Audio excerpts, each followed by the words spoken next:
The incursion and bombardment of Gaza is not about destroying Hamas. It is not about stopping rocket fire into Israel. It is not about achieving peace.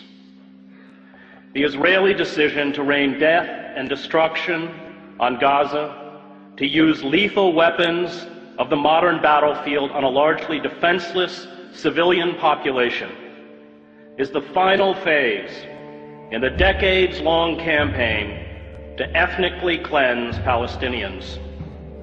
The assault on Gaza is about creating squalid, lawless, and impoverished ghettos in the West Bank and Gaza, where life for Palestinians will be barely sustainable.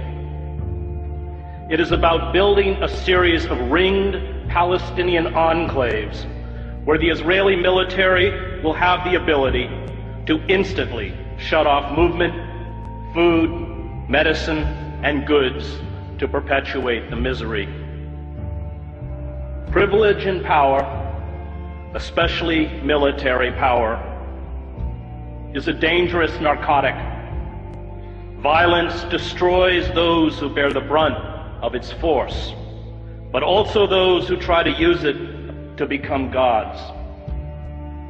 Israel uses sophisticated attack jets and naval vessels to bomb densely crowded refugee camps, schools, apartment blocks, mosques, and slums, to attack a population that has no air force, no air defense, no navy, no heavy weapons, no artillery units, no mechanized armor, no command and control, no army, and calls it a war.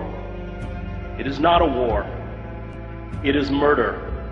Images of dead Palestinian children lined up as if asleep on the floor of the main hospital in Gaza are a metaphor for the future.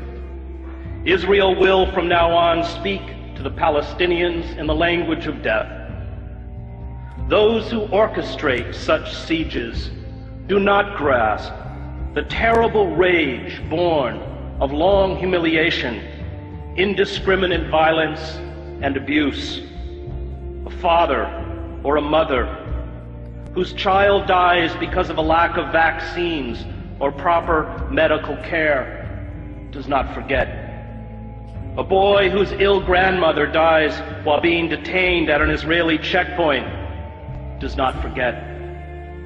Families who carry the broken bodies of their children to hospitals do not forget.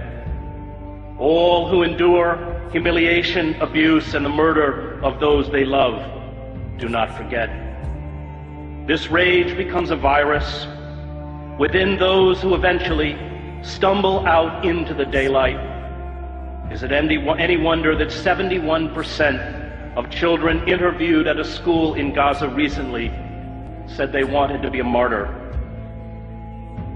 The refusal by our political leaders, from Barack Obama to all but 5 members of Congress, to the major media, to speak out in defense of the rule of law and fundamental human rights exposes our cowardice and our hypocrisy.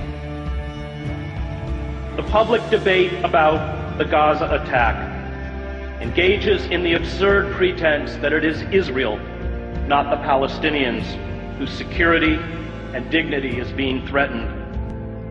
This blind defense of Israeli brutality towards the Palestinians is a betrayal of the memory of all those killed in other genocides in other times. The lesson of the Holocaust is not that Jews are special. It is not that Jews are unique. It is not that Jews are eternal victims.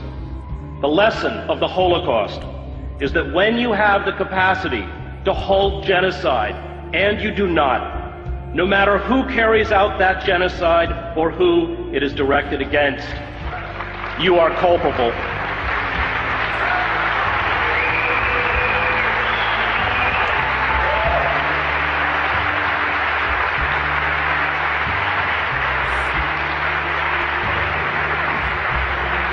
And we are very culpable The F-16 fighter jets, the Apache attack helicopters, the 250-pound smart GBU-39 bombs are all part of the $3 billion military aid we give to Israel.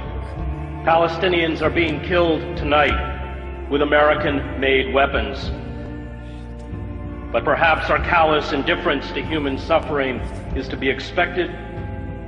We, after all, kill women and children on an even vaster scale in Iraq and Afghanistan.